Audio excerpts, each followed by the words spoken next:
The stranger who changed my life forever.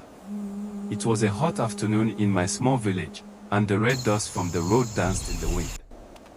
I was walking back from the river, tired and thinking of nothing but water and rest. Then, out of nowhere, I saw a man sitting under a mango tree.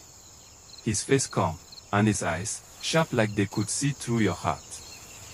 He smiled and greeted me kindly, asking for a drink of water. I handed him my calabash, and as he drank, something strange happened. I felt peace wash over me, like a cool breeze after a storm. That was the moment I met the stranger who would change my life forever. The man introduced himself as Kato. He said he was just passing through, looking for a place to rest before continuing his journey. There was something noble in the way he spoke, soft but full of wisdom. My curiosity grew like fire in dry grass. When I offered to take him home for food, he smiled with gratitude that touched my heart. My mother welcomed him warmly, serving him yam and soup. Kato thanked her and spoke blessings over our home, and from that day, small miracles began to happen in ways we couldn't explain. One evening, as the moon rose high, Kato handed me a small calabash. "Keep this close," he said, "but never open it unless your heart is truly ready." I didn't understand what he meant, but I nodded respectfully. The calabash was simple, yet it seemed to glow faintly in the moonlight. From that day, strange things began to happen. Whenever I carried it, good fortune seemed to follow me, animals were easier to find, and even my crops grew faster. The villagers began to whisper, wondering what had changed in my life. But I kept Kato's secret, holding on to his words carefully. As days passed, people started noticing my blessings. Some were happy for me, but others were not. My neighbor, Boko, grew jealous and began to spread rumors that I was using magic. His words cut deep, but I remembered Kato's advice, to remain calm and humble in times of trial. One night, Boko tried to sneak into our home to find out my secret. But as he reached for the calabash, a bright light filled the room, and he ran away shouting in fear. When I told Kato, he only smiled and said, "The heart of man reveals itself when faced with temptation." Every evening, Kato would sit by the fire and tell stories about patience, kindness, and truth. He said that life was like a river, sometimes calm, sometimes rough, but always moving forward. His words sank deep into my heart. He taught me to listen more than I spoke and to help others even when they did not thank me. A true gift, he said, is one given without pride. I didn't know it then, but those lessons would guide me long after Kato was gone. Soon, blessings began to pour on the whole village.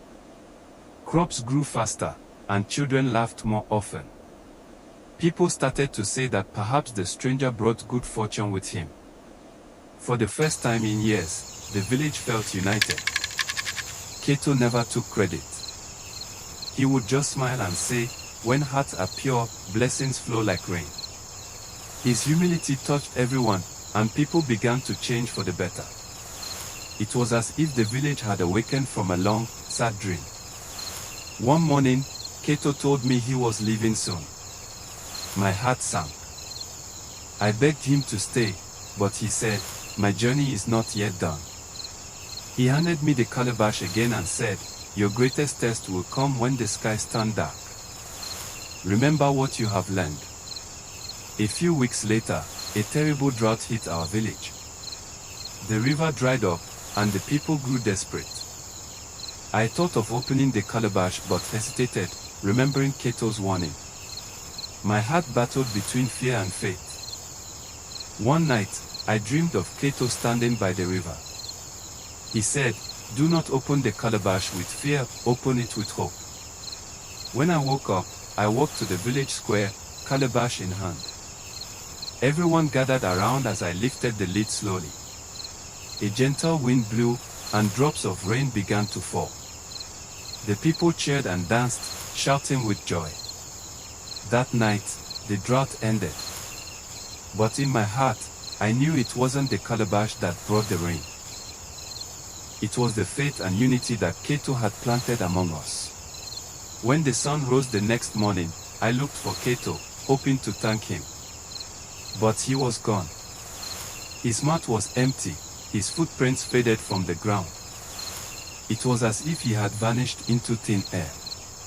Some said he was an angel, others believed he was a wise traveler sent by fate. I kept the calabash safe, not for its magic, but as a memory of what he taught me. The villagers built a small shrine under the mango tree where we first met, to remind everyone that kindness can come from anyone, even a stranger. Years passed, and I grew into a man others came to for advice. Whenever people asked how I learned so much, I smiled and told them about the stranger who changed my life forever. His words still guided me. Greatness lives in a humble heart. Now, I teach others the same lessons Kato taught me, that love, patience, and faith can turn even the darkest times into blessings. And every time the rain falls gently on our village, I look up and whisper, "Thank you, Kato."